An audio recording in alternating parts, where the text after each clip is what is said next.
हरे कृष्णा, राधे राधे।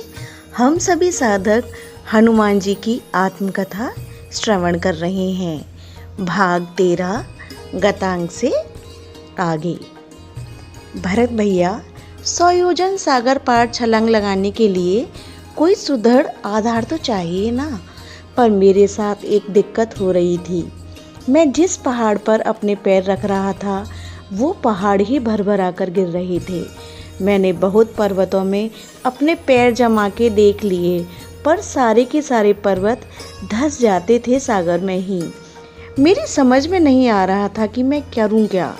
तब जामवंत ने जोर से कहा, इसलिए भरत भैया कि मैं उस विशाल देह के कारण आंधी तेजी से चल पड़ी थी।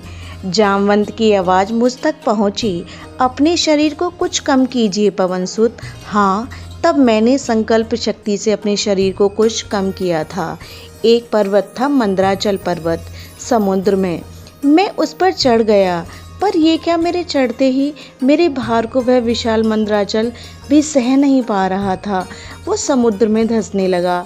मैंने दोनों हाथों को ऊपर उठाया ताकि आकाश से उड़ने में आसानी हो।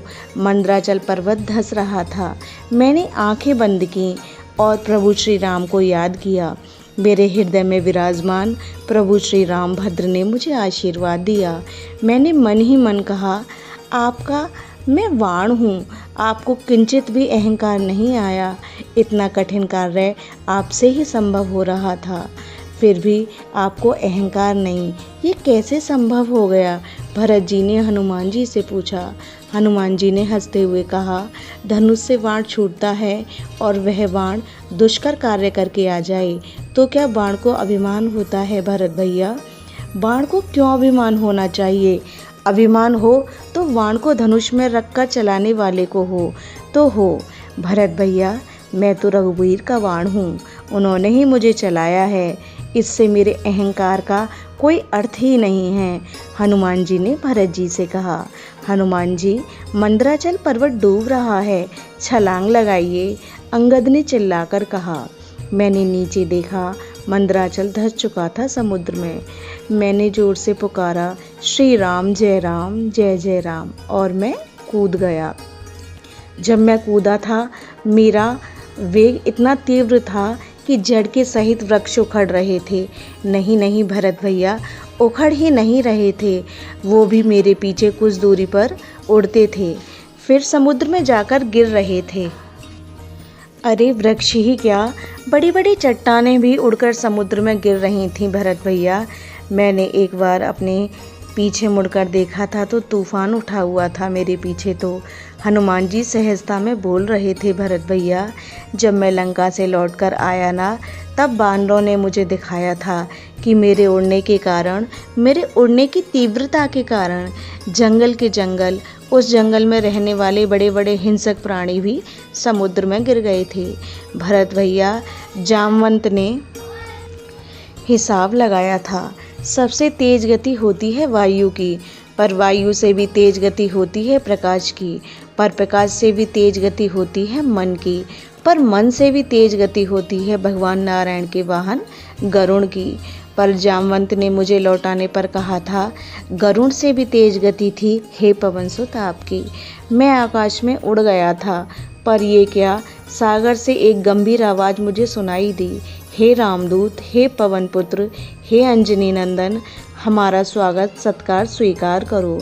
मैंने पहले तो सागर से उठ रहे इन शब्दों की उपेक्षा की, पर उपेक्षा करना उचित नहीं होगा। ऐसा विचार करके मैंने जब ध्यान से देखा तो मुझे भी आश्चर्य हुआ था। एक विशाल पर्वत समुद्र से ऊपर की ओर धीरे धीरे आ रहा था। उस पर्वत ने अपना नाम बताया, मैनाक। भरत भैया, उस पर्वत के अधिदेवता भी मेरे सामने प्रकट हो गए थे। एक हाथ में मणिमाणिक्य लिए हुए, दूसरे हाथ में फल फूल इत्यादि लेकर मेरे सामने प्रस्तुत थे। पर्वत मैनाक, आप विश्राम करें हे पवन पुत्र, आप कुछ आहार स्वीकार करें। मैनाक ने हाथ जोड़कर प्रार्थना की। भरत भैया, राम काज में कहाँ थकान है।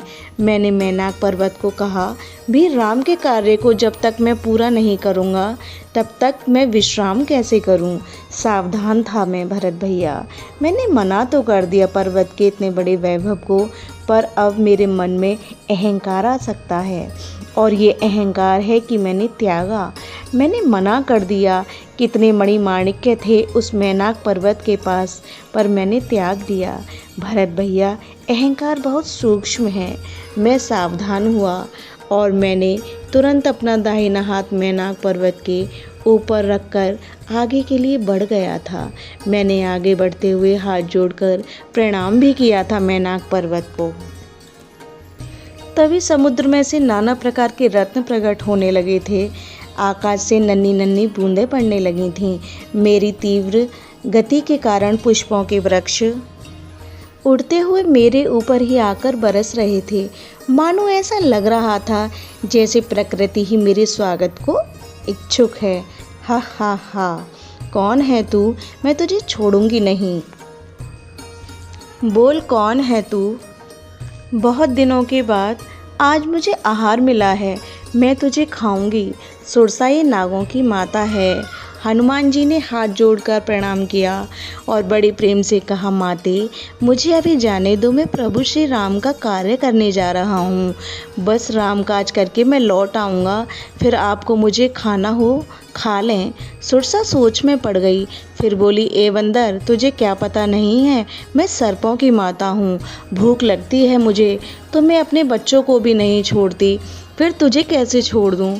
भरत भैया, वो मुझे खाने के लिए आगे बढ़ी। उसने 1 योजन का अपना मुख बना लिया था। भरत भैया, मैंने भी उससे दुगना अपना शरीर बढ़ा लिया। उसने 16 योजन किया अपना मुख, मैंने 32 योजन बढ़ाकर अपना शरीर। वो बढ़ती जा रही थी। वो सुरसा अपने मुख को निरंतर बढ़ाए जा रही थी मुझे खाने के लिए, पर मैं उससे दुगना ही अपना रूप बना रहा था। अब तो सुरसा ने 100 योजन का मुख फैला लिया। भरत जी ने पूछा, 100 योजन तो सागर है। हाँ भरत भैया, सुरसा ने समुद्र के इस छोर से उस छोर तक का अपना मुख बनाया। भरत जी सुन रहे हैं। आपने 200 योजन बढ़ा लिया होगा अपना शरीर। भरत जी की बातें सुनकर हनुमान जी ने कहा, नहीं भरत भैया, उसने जैसे ही 100 योजन मुख का विस्तार किया, मैं तुरंत ही छोटा हो गया। बहुत छोटा, और इतना छोटा बनकर सुरसा के मुख से प्रवेश करके उसके भीतर पूरा घूमकर वापस नाक से होकर निकल भी गया बाहर, और हाथ जोड़कर बोला, हे माँ, आपके पेट में जाकर आ गया हूँ। आपने मुझे खा लिया है।